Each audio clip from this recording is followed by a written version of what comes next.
ఈరోజు social welfare department నుంచి ఎస్ఎస్సిలో, ఐఐటిలో, ఎన్ఐటిలో, నీట్లో, ఐపీఈ అదేవిధంగా స్పోర్ట్స్లో రాణించిన విద్యార్థులను అభినందించాలని సోషల్ వెల్ఫేర్ డిపార్ట్మెంట్కి సంబంధించిన అధికారులు, ప్రజాప్రతినిధులందరూ కూడా బాబు జగ్జీవన్ రామ్ ఆడిటోరియంలో కార్యక్రమాన్ని ఏర్పాటు చేసి ఈ కార్యక్రమంలో నాతో పాటు ముఖ్య అతిథులుగా శాసనసభ స్పీకర్ గడ్డం ప్రసాద్ కుమార్ గారిని, ఉప ముఖ్యమంత్రి వర్యులు మిత్రులు బట్టి విక్రమార్క గారిని, శాసనసభ విప్ లక్ష్మణ్ కుమార్ గారిని, అదేవిధంగా శాసన మండలి సభ్యులను, శాసనసభ్యులను, ప్రభుత్వ సలహాదారులను, కార్పొరేషన్ చైర్మన్లను, అదేవిధంగా వివిధ శాఖలకు సంబంధించిన అధికారులను, మరీ ముఖ్యంగా ఈరోజు అభినందించడానికి ఆహ్వానించిన విద్యార్థులు, వాళ్ళ తల్లిదండ్రులందరికీ కూడా మనస్ఫూర్తిగా నేను అభినందనలు తెలియజేస్తున్నా. ఈరోజు తెలంగాణ వైతాళికుడు సురవరం ప్రతాప్ రెడ్డి గారి 129వ వర్ధంతి. ఆనాడు నిజాం సర్కార్కు వ్యతిరేకంగా ప్రజల్లో చైతన్యం తీసుకొచ్చి ప్రజాస్వామిక దేశంగా భారతదేశంలో హైదరాబాదు రాష్ట్రాన్ని విలీనం చేయడంలో వారు అత్యంత క్రియాశీలక పాత్ర పోషించారు. వారి స్ఫూర్తిని కొనసాగించడానికి తెలుగు యూనివర్సిటీకి సురవరం ప్రతాప్ రెడ్డి గారి పేరు పెట్టుకోవడం జరిగింది. అదేవిధంగా నిజాంలు, రజాకర్లను, ఘడీల దొరలను ఎదురించి నిలబడ్డ వీర వనిత చాకలి ఐలమ్మ స్ఫూర్తిగా యూనివర్సిటీకే మహిళా యూనివర్సిటీ, కోటిలో మహిళా యూనివర్సిటీకి వీరవనిత చాకలి ఐలమ్మ పేరు పెట్టుకొని ఆ పోరాట స్ఫూర్తిని తాడిత పీడిత వర్గాలకు గొంతుకై పోరాటానికి స్ఫూర్తినిచ్చిన చాకలి ఐలమ్మ పేరు ఈరోజు మహిళా యూనివర్సిటీకి మనం పెట్టుకోవడం జరిగింది.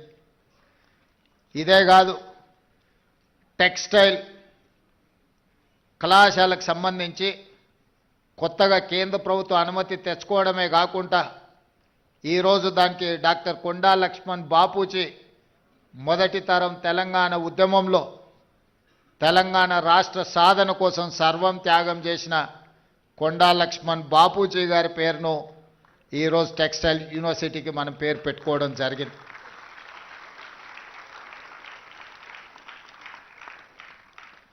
ఈరోజు ఈ అంశాలన్నింటిని కూడా మీ ముందు ప్రస్తావించడానికి ప్రధానమైన కారణం సమాజంలో రుగ్మతలను తొలగించి, అసమానతలను తొలగించి సమాజాన్ని నిర్మించాలనుకుని ప్రజల కోసం పాటుపడ్డ వాళ్ళు చరిత్రలో శాశ్వతంగా నిలిచిపోతారు.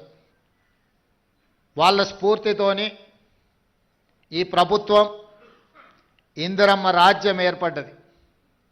ఈనాడు ఈ వేదిక మీద మిత్రులు బట్టి విక్రమార్క గారు కావచ్చు, గడ్డం ప్రసాద్ కుమార్ గారు కావచ్చు, లేకపోతే డాక్టర్ కావ్య కావచ్చు, వంశీ కావచ్చు, డాక్టర్ లక్ష్మీకాంతరావు కావచ్చు, డాక్టర్ కవ్వంపల్లి సత్యనారాయణ కావచ్చు, లేకపోతే నాగరాజ్ ఐపీఎస్ కావచ్చు, వీళ్ళందరూ వేదిక మీద ప్రజాప్రతినిధులుగా చట్టసభలకు ప్రాతినిధ్యం వహించడమే కాకుండా వీళ్ళందరికీ కన్వీనర్గా పనిచేస్తున్న డాక్టర్ మల్లు రవి గారు కావచ్చు, వీళ్ళందరి జీవితంలో ఎందుకు రాణించిండ్రు?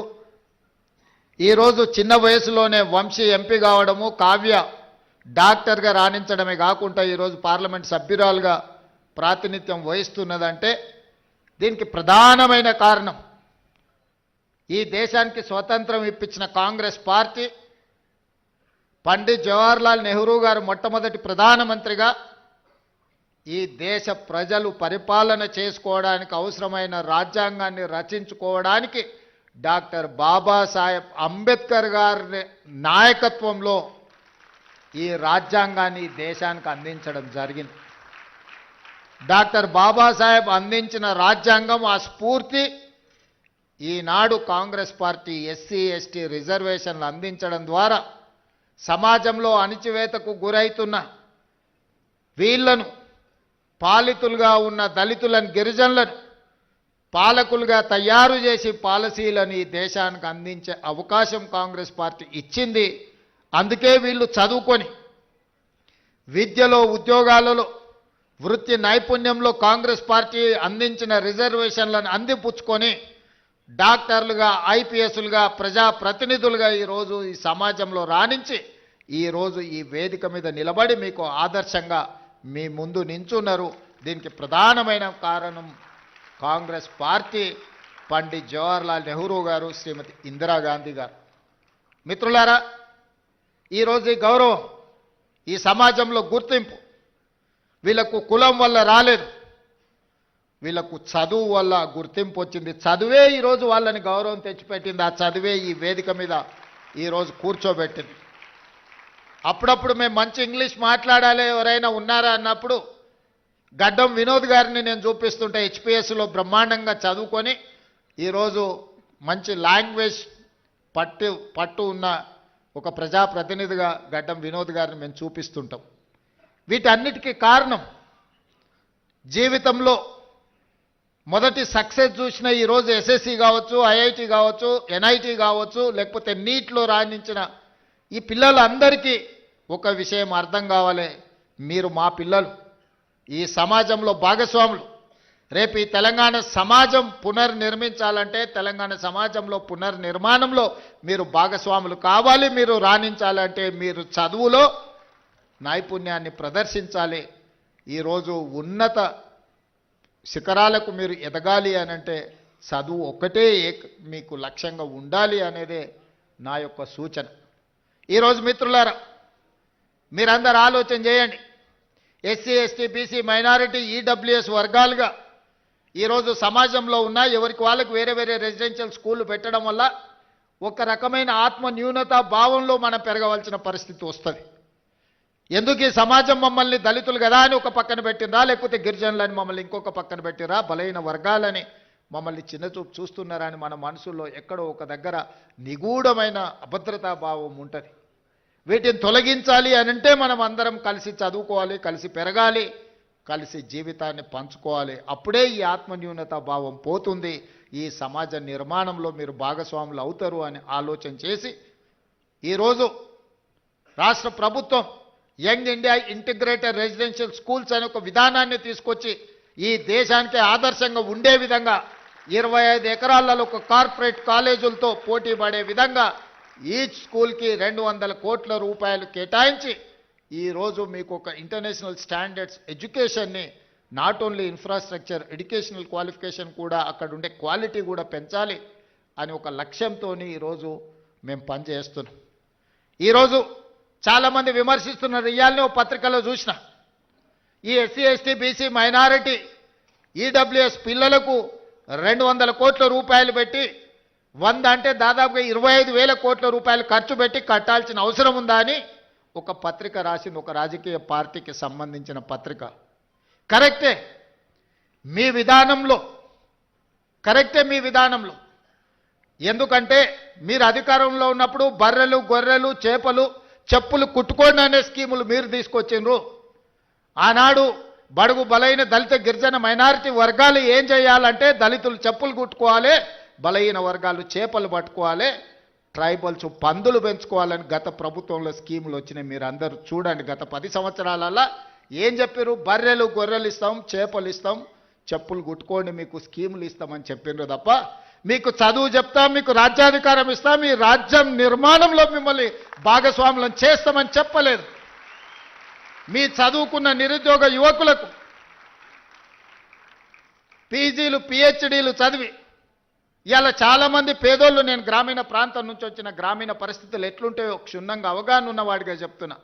తల్లిదండ్రులు ఉపాధి హామీ కూలికి పోయి ఇళ్లల్లో పాచి పనులు చేసి రూపాయి కూడబెట్టి వాళ్ళ పిల్లల్ని ఉస్మానియా కాకతీయ యూనివర్సిటీలకు పంపించి పీజీలు పిహెచ్డీలు చదివిస్తే మళ్ళీ చదువుకున్న యాదోల పిల్లగాడు ఊరికెళ్ళి గొర్రెలు మేపుకోవాలంట, దళితుల పిల్లలు చెప్పులు కుట్టుకోవాలంటే దీనికోసం ఆ తల్లిదండ్రులు కష్టపడి పీజీ పిహెచ్డీలు చదివించిందని నేను అడుగుతున్నా. ఎందుకు ఆ 10 సంవత్సరాలలో ఉద్యోగ నోటిఫికేషన్లు ఇవ్వలేదు? ఉద్యోగ నోటిఫికేషన్ల కోసం ఉస్మానియా కాకతీయ యూనివర్సిటీల నుంచి మొదలు పెడితే అశోక్ నగర్ చౌరాస్తా వరకు నోటిఫికేషన్ల కోసం అల్లాడిన పిల్లలు లేరా? తెలంగాణ ఉద్యమంలో ఒక్కరైనా మీ పిల్లలు చచ్చిందా? చచ్చిపోయిన పిల్లలందరూ ఈ పిల్లలే కదా. ఆ పిల్లలు ఉద్యోగాల కోసమే కదా సర్వం త్యాగం చేసింది. తెలంగాణ ఉద్యమంలో ముందు బాగానే నిలబడి పోరాటం చేసింది. వాళ్ళ తల్లిదండ్రులు మా బ్రతుకులు ఎట్లాగూ కూలి నాలి చేసుకొని పల్లెల్లో పేదరికంలో మగ్గిపోయిన మా పిల్లోడు చదువుకుంటే మా జీవితాలు బాగుపడతాయి, దాంతో మా తర్వాతి తరాలు బాగుంటాయన్న ఆలోచనతో చదివిస్తే ఉద్యోగ నోటిఫికేషన్లు ఇవ్వకుండా 10 సంవత్సరాలు వాళ్ళ జీవితాలతో చెలగాటమాడిన వాస్తవం కాదా? ఈరోజు నేను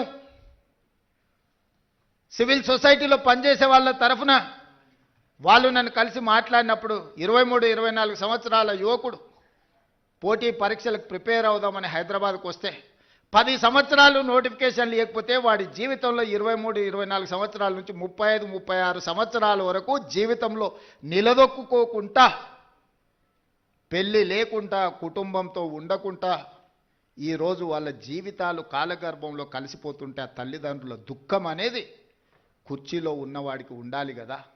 మీ కుటుంబంలో పార్లమెంటు కోడిపోతే 6 నెలలు తిరగకముందే ఉద్యోగం ఇచ్చుకున్నారు.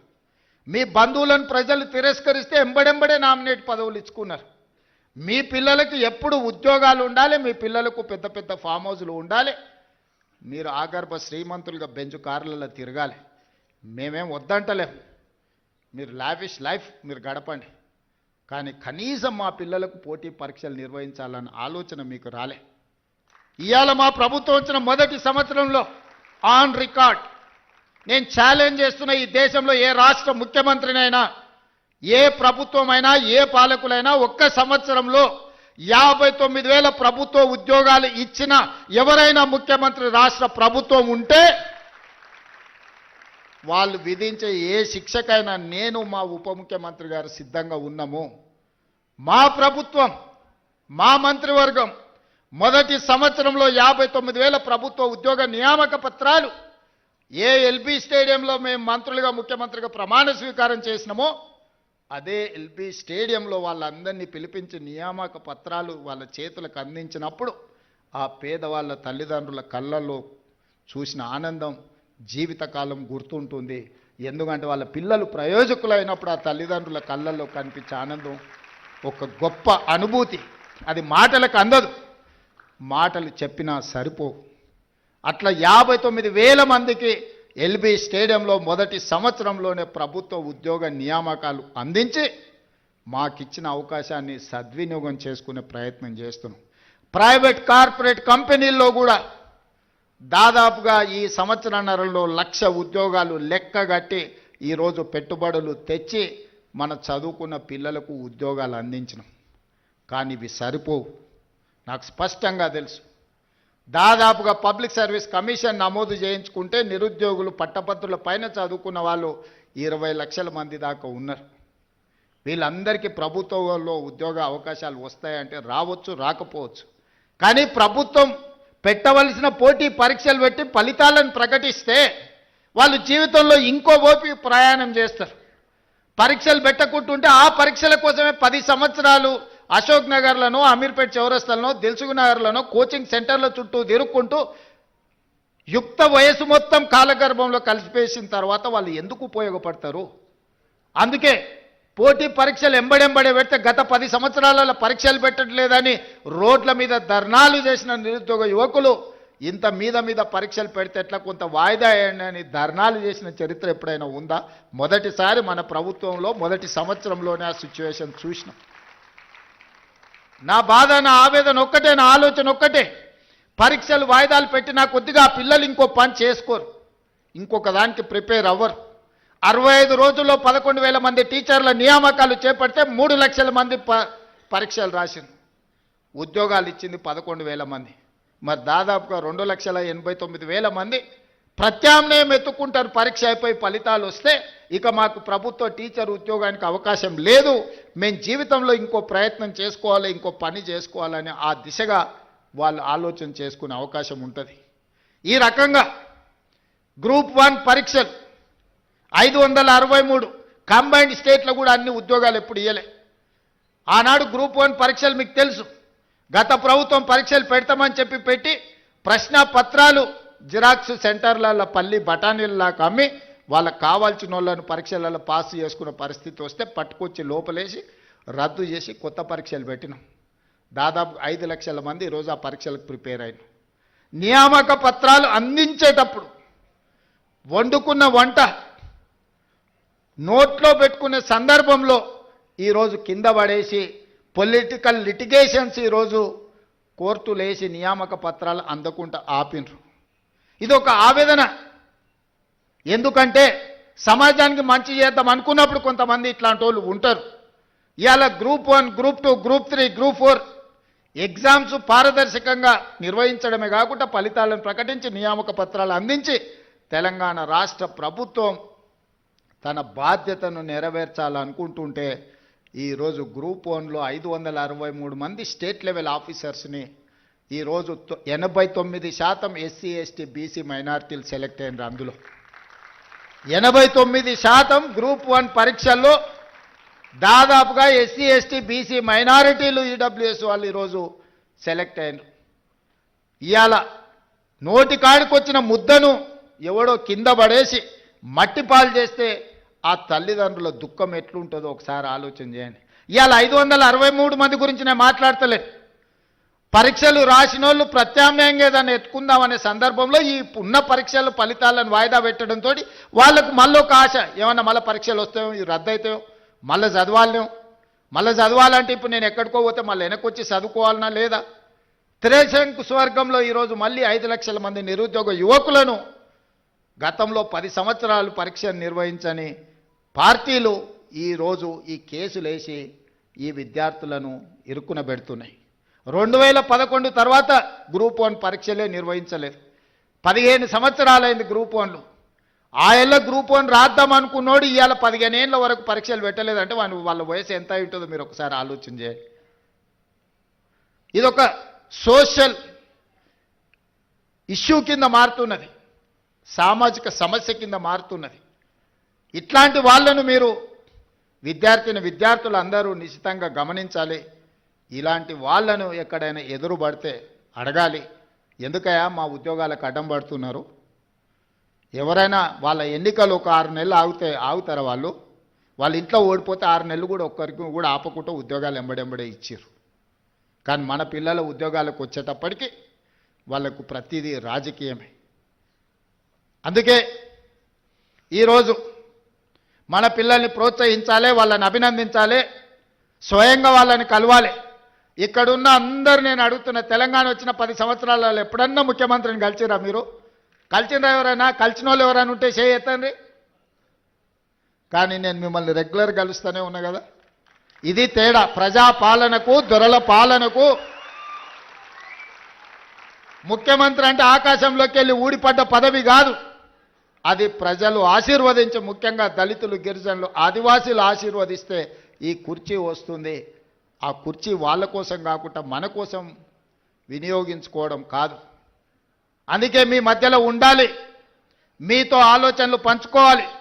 ఇదే కాదు, సివిల్స్ గతంలో మన దగ్గర ఐఏఎస్లు ఐపీఎస్లు సెలెక్ట్ తక్కువ అయ్యేవాళ్ళు.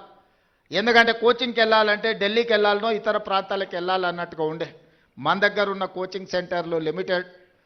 అందుకే బట్టి విక్రమార్క గారితో మాట్లాడి సింగరేణి సంస్థ నుంచి సివిల్స్కు ప్రిలిమ్స్ పాస్ అయినా మెయిన్స్ పాస్ అయినా వాళ్ళ ఫీజుల కోసం ప్రోత్సాహకం అందించాలని రాజీవ్ అభయ హస్తం కింద వాళ్లకు లక్ష రూపాయలు మొదటి విడత, రెండోసారి ₹1,00,000 ఇస్తే ఈరోజు చాలామంది మన గిరిజనులు, మన బీసీల పిల్లలు ఐఏఎస్లు ఐపీఎస్లు క్లియర్ చేసింది. ఆ పిల్లలు కలవడానికి వచ్చినప్పుడు ఐ ఫెల్ట్ వెరీ హ్యాపీ. ఎందుకంటే అరే మన పిల్లలు సాధించారు, మన రాష్ట్రానికి వచ్చినా రాకపోయినా ఏ రాష్ట్రంలో అయినా ఐఏఎస్లు ఐపీఎస్లుగా వాళ్ళు ఉంటే, కేంద్ర ప్రభుత్వంలో ఉంటే మన రాష్ట్రానికి ఉపయోగం ఉంటుంది.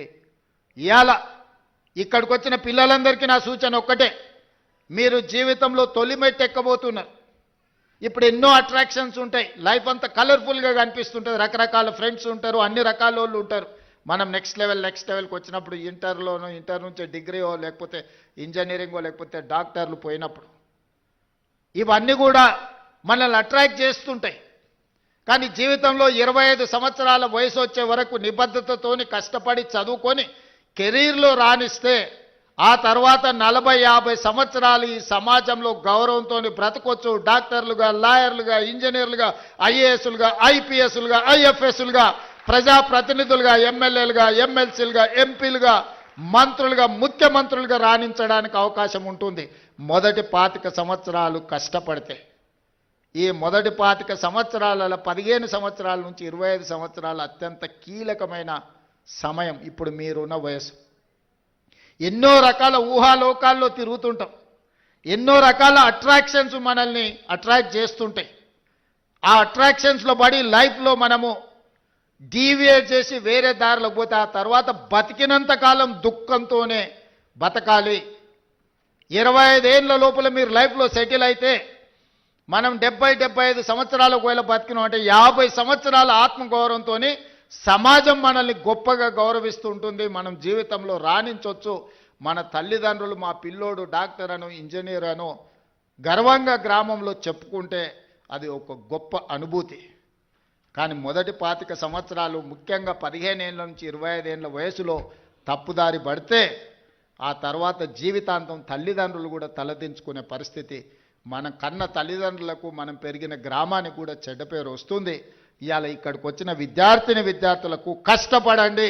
మీలో టాలెంట్ ఉంది, మీలో సెల్ఫ్ కాన్ఫిడెన్స్ ఉంది. ఇక్కడ ఉన్న వేదిక మీదకి వచ్చిన పిల్లల్ని చూస్తే మాకు సర్ప్రైజ్, మేము చదువుకుంటాం, మాకు అంత కాన్ఫిడెన్స్ కానీ మాకు అట్లాంటి అవకాశం కానీ ఎప్పుడు రాలే. నేను కూడా మొత్తం గవర్నమెంట్ స్కూళ్ళలోనే చదువుకుంటూ వచ్చిన ఇంటర్మీడియట్ వరకు. మాకెప్పుడు ఇట్లా మంత్రులను, ముఖ్యమంత్రులను కలిసి లేకపోతే మేము మా లైఫ్లో, మా ఎడ్యుకేషన్లో మేము సక్సెస్ చూసినాం అని మమ్మల్ని ఎవరు పిలిచిన వాళ్ళు కానీ, అభినందించిన వాళ్ళు కానీ, షేక్ హ్యాండ్ ఇచ్చిన వాళ్ళు కానీ లేరు. కానీ ఈరోజు మీ సెల్ఫ్ కాన్ఫిడెన్స్ పిల్లల్ని ఒకరొకరిని చూస్తుంటే నాకు నిజంగా చాలా సంతోషం అనిపించింది. మా పిల్లలు ఖచ్చితంగా రాణించగలుగుతారు. వాళ్ళ తల్లిదండ్రులకు, వాళ్ళ పుట్టిన ఊరికే కాదు, ఈ రాష్ట్రానికి కూడా ఒక గొప్ప పేరు తీసుకొస్తారు. ఈ రాష్ట్ర పునర్నిర్మాణంలోనే కాదు, ఈ దేశానికే ఒక గొప్ప నాయకత్వాన్ని అందించే గొప్ప వ్యక్తులు మీరు అవుతారని నాకు సంపూర్ణమైన విశ్వాసం ఉంది. ఇవాళ ప్రభుత్వ పాఠశాలలో 29,533 ప్రభుత్వ పాఠశాలలు ఉన్నాయి. అందులో మనకు 26,41,536 మంది విద్యార్థులు చదువుకుంటారు. కానీ ప్రైవేట్లో 11,217 స్కూళ్ళు ఉంటే 36,87,752 మంది స్టూడెంట్స్ ఉన్నారు. మరి నేను ఒకటే అడుగుతున్నా ఈ వేదిక మీద నుంచి మా సిబ్బందిని కానీ, ప్రజాప్రతినిధులు కానీ, ఇక్కడికి వచ్చిన విద్యార్థులు, ప్రైవేట్లో 11,000 స్కూళ్ళల్లో 36 లక్షల మంది చదివితే గవర్నమెంట్లో 26,000 స్కూళ్ళల్లో 24 లక్షల మంది చదువుకుంటున్నారు. ఎక్కడో మనం ఇంకా మన విశ్వాసాన్ని పెంపొందించుకోవాల్సిన అవసరం ఉంది. నమ్మకం కలిగించాలి. ఈరోజు పేదలకు సంపూర్ణమైన విశ్వాసం ప్రభుత్వ పాఠశాలల్లో, రెసిడెన్షియల్స్ కావచ్చు, కస్తూర్బా కావచ్చు, అంగన్వాడీ కావచ్చు, పునాదులు పడాలి. ఈరోజు దాన్ని తీర్చిదిద్దాలి అని ఈరోజు మా ప్రభుత్వం నిర్ణయం తీసుకున్నది. ఒక్క 2-3 విషయాలు ఇక్కడ ఉన్న విద్యార్థులకు చెప్పదలుచుకున్నా. 100 సంవత్సరాల తర్వాత ఉస్మానియా యూనివర్సిటీ 100 ఏళ్ల చరిత్ర కలిగిన యూనివర్సిటీ, 100 ఏళ్లలో ఒక్క దళితుడు కూడా వైస్ ఛాన్సలర్ కాలే. ఈరోజు ఒక దళితుడిని ఈరోజు వైస్ ఛాన్సలర్గా మన ప్రభుత్వం నియమించింది. ఈరోజు arts college principal professor Kasim మా ఊరివాడి ఈరోజు ఆర్ట్స్ కాలేజ్కి ప్రిన్సిపాల్ అండ్ మెరిట్తో చదువుకుంది. ఇవాళ అంబేద్కర్ యూనివర్సిటీకి డాక్టర్ గంటా చక్రపాణి, ప్రొఫెసర్ చక్రపాణి ఈరోజు వైస్ ఛాన్సలర్గా ఉన్నాడు. ఇవాళ రాజీవ్ గాంధీ IIIT మీరు చదువుకోబోయేదానికి గోవర్ధన్ ఈరోజు మీకు వైస్ ఛాన్సలర్గా ఉన్నాడు. హయ్యర్ ఎడ్యుకేషన్లో ప్రొఫెసర్ పురుషోత్తం వైస్ చైర్మన్గా ఈరోజు మీకు ఉన్నాడు. ఈరోజు విద్యా కమిషన్ని విద్యలో సమూలమైన సంపూర్ణమైన మార్పులు తీసుకురావాలి అని అంటే ఏమి చెయ్యాలి అంటే ఆ ఆత్మ ఉండాలి అని చెప్పి ఈరోజు మురళి ఐఏఎస్ ఆఫీసర్ని ఈరోజు విద్యా కమిషన్ చైర్మన్గా నియమించిన. ఈరోజు ఎలక్షన్ కమిషన్కి రాని కుమిదిని ఈరోజు మనం నియమించినాం. ఈరోజు అసెంబ్లీ స్పీకర్ గడ్డం ప్రసాద్ గారు ఉన్నారు. ఇంతమందికి ఎప్పుడైనా ఈ దళిత బిడ్డలకి ఇన్ని అవకాశాలు వచ్చినాయా?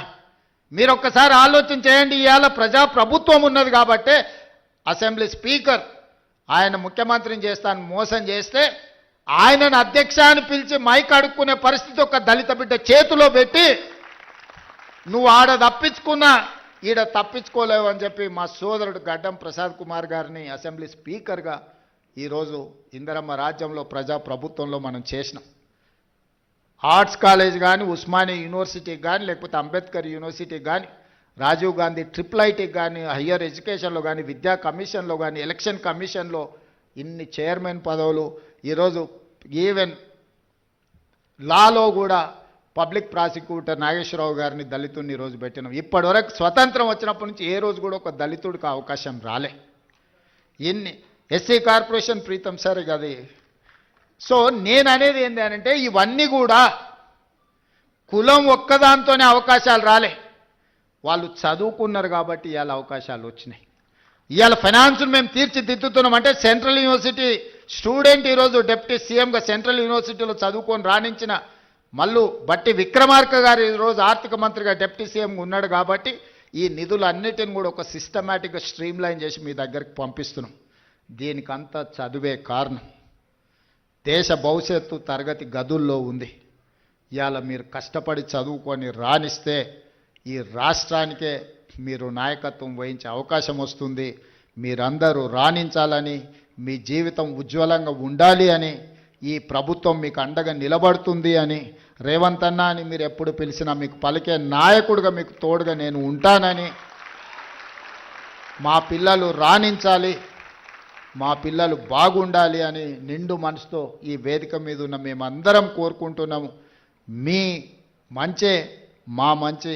ఈరోజు ఏది జరిగినా మీరు బాగుంటే ఈ రాష్ట్రం బాగుపడుతుందని సంపూర్ణంగా నమ్ముతూ ఈ పిల్లలందరికీ మనస్ఫూర్తిగా అభినందన తెలియజేస్తున్నా. రాణించండి. ఈరోజు స్పోర్ట్స్ కోసం కూడా ఈరోజు young India skill university, skills లేని వాళ్ళకి స్కిల్స్ నేర్పడానికి యంగ్ ఇండియా స్కిల్స్ యూనివర్సిటీ ప్రారంభించినాం. అదేవిధంగా స్పోర్ట్స్లో రాణించడానికి యంగ్ ఇండియా స్పోర్ట్స్ యూనివర్సిటీని ఈరోజు పెట్టినాం. ఈరోజు పోలీసులో పనిచేసే వాళ్ళకు యంగ్ ఇండియా పోలీస్ స్కూల్ అంటే ఒక సైనిక్ స్కూల్ లాగా రాణించడానికి Young India police school police డిపార్ట్మెంట్లో పనిచేసే వాళ్ళకి పెట్టినాం. ఈరోజు గ్రామీణ ప్రాంతాలలో ఉండే పేదవాళ్ళకి ఎస్సీ ఎస్టీ బీసీ మైనారిటీ అదేవిధంగా ఈడబ్ల్యూఎస్ పిల్లలకు Young India integrated residential schools పెట్టినాం. మీరు యంగ్ ఇండియాలో భాగస్వాములు. Young India is my brand.